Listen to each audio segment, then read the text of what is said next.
Good morning students. आज हम पढ़ेंगे जननांकिकीय संक्रमण सिद्धांत के बारे में। जननांकिकीय संक्रमण सिद्धांत यह एक ऐसा सिद्धांत है जो जनसांख्यिकी इतिहास के जो विभिन्न आंकड़े हैं और सांख्यिकी पर आधारित है। इस सिद्धांत के प्रतिपादक W.M. थॉम्सन और फ्रैंक W. नॉयस्टीन थे। इन्होंने यूरोप, ऑस्ट्रेलिया और अमेरिका के प्रजनन और मृत्यु दर की जो प्रवृत्तियां थी उनके अनुभव के आधार पर इस सिद्धांत को प्रतिपादित किया है। यह सिद्धांत उच्च प्रजनन दर से न्यून प्रजनन दर और उच्च मृत्यु दर से न्यून मृत्यु दर के जनसांख्यिकी प्रतिमानों को दर्शाता है। जनसंख्याविद इसे जनसंख्या चक्र और भूगोलवेत्ता इसे जनांकीय संक्रमण की संज्ञा भी देते हैं।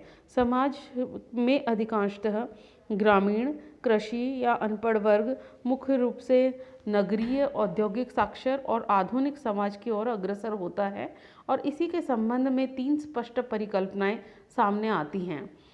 पहली तो यह कि जनन क्षमता में ह्रास या जो कमी आती है उससे पूर्व मृत्यु दर में ही कमी आ जाना। दूसरा है मृत्यु दर में मेलजोल बनाए रखने के लिए प्रजनन दर में अंततः कमी हो जाना। और तीसरा है समाज में आर्थिक सामाजिक परिवर्तन और उसके जनसांख्यिकीय रूपांतरण के साथ साथ होना। आज के विश्व के अंतर्गत विभिन्न देशों के जनसांख्यिकीय संक्रमण के स्तर विभिन्न हैं। त्रिवार्था के अनुसार यह आरंभ में मानव की दोहरी नीति की प्रकृति के कारण ही है।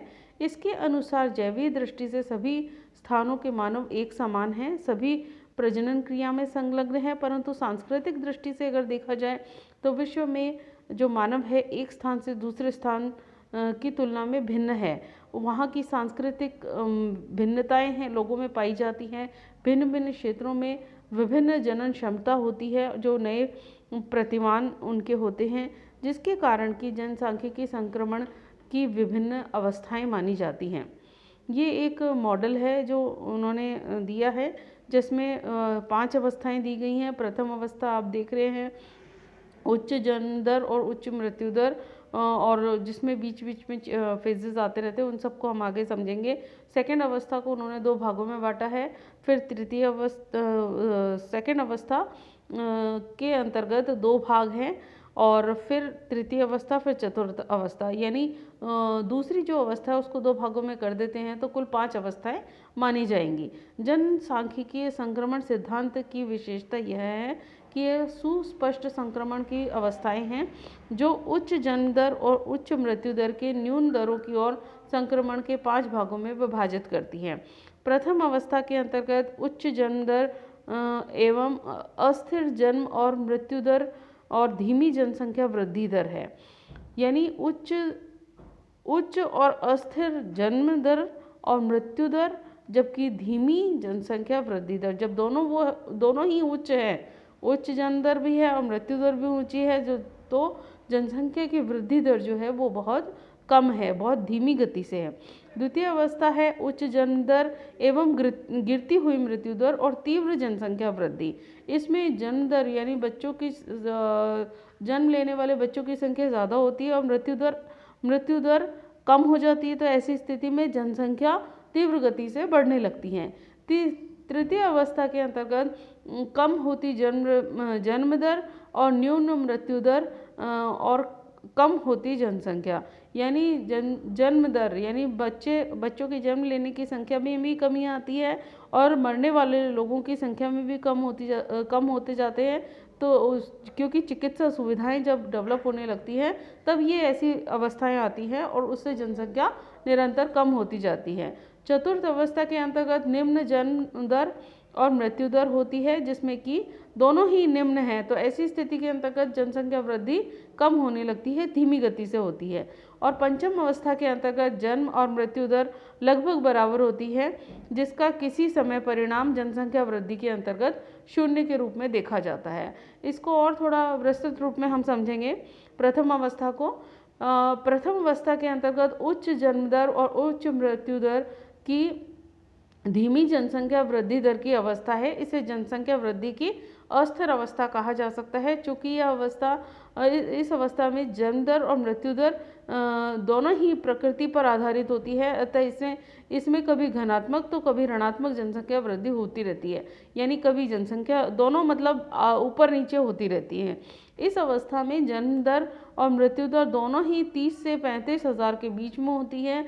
यह वह इन देशों की विशेषता यह होती है कि जहाँ समाज का ढांचा परंपरावादी है, वहाँ पे इस किस्म की पाई जाती है। सामाजिक और आर्थिक पिछड़ेपन के कारण इस प्रकार के समाजों में उच्च जन्म दर और उच्च मृत्यु दर देखने को मिलती है।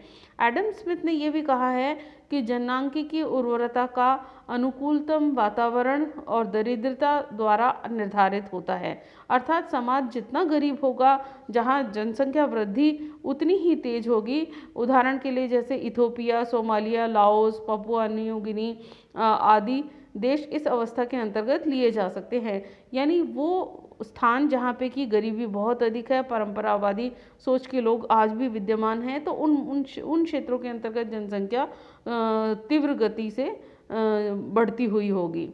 नेक्स्ट है द्वितीय अवस्था। इस अवस्था के अंतर्गत जनसंख्या विस्फोट या संक्रमण की अवस्था भी इसे कहते हैं, जहां उच्च जन्म दर और घटती मृत्यु दर इस अवस्था की प्रमुख विशेषता होती है। सामान्यतः 40 से 50 प्रति हजार एवं मृत्यु दर 15 से 20 हज़ार के बीच होती है।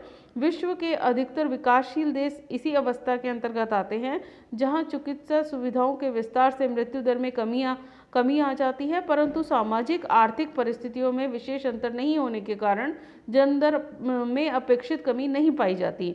और जैसे जैसे द्वितीय अवस्था से आगे बढ़ते हैं तो जन्म दर में धीरे धीरे गिरावट आने लगती है। ये इसका सेकेंड पार्ट है कि जन्म दर में गिरावट आने लगती है और धीरे धीरे गिरावट दिखाई देने लगती है। और इस अवस्था वाले देशों में बेरोजगारी, अशिक्षा, बुनियादी सेवाओं की कमी और खाद्यान्न की कमी आदि की समस्या प्रमुख रूप से पाई जाती है।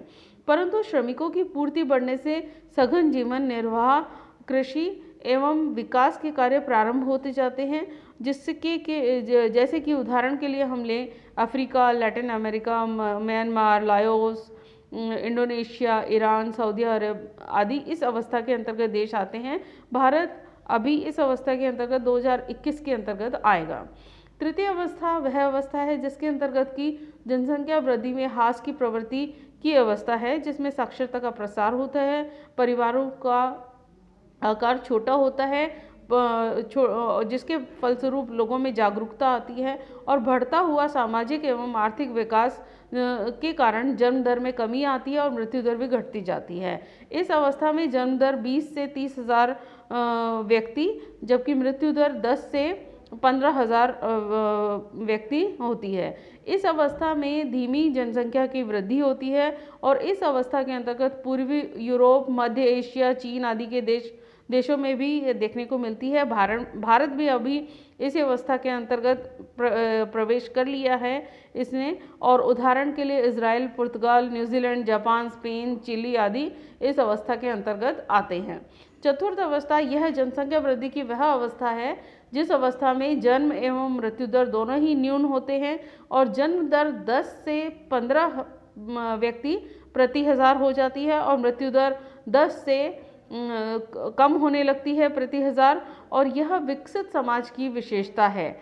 यहाँ पर आते आते विकसित जो देश होने लगते हैं उनकी अवस्था वाली है। इसमें G8 के सभी देश, जिसमें सिंगापुर, हांगकांग, पश्चिमी यूरोप के सभी देश इस अवस्था के अंतर्गत आते हैं और भारत भी लगभग अभी इसके किनारे पर ही खड़ा हुआ है।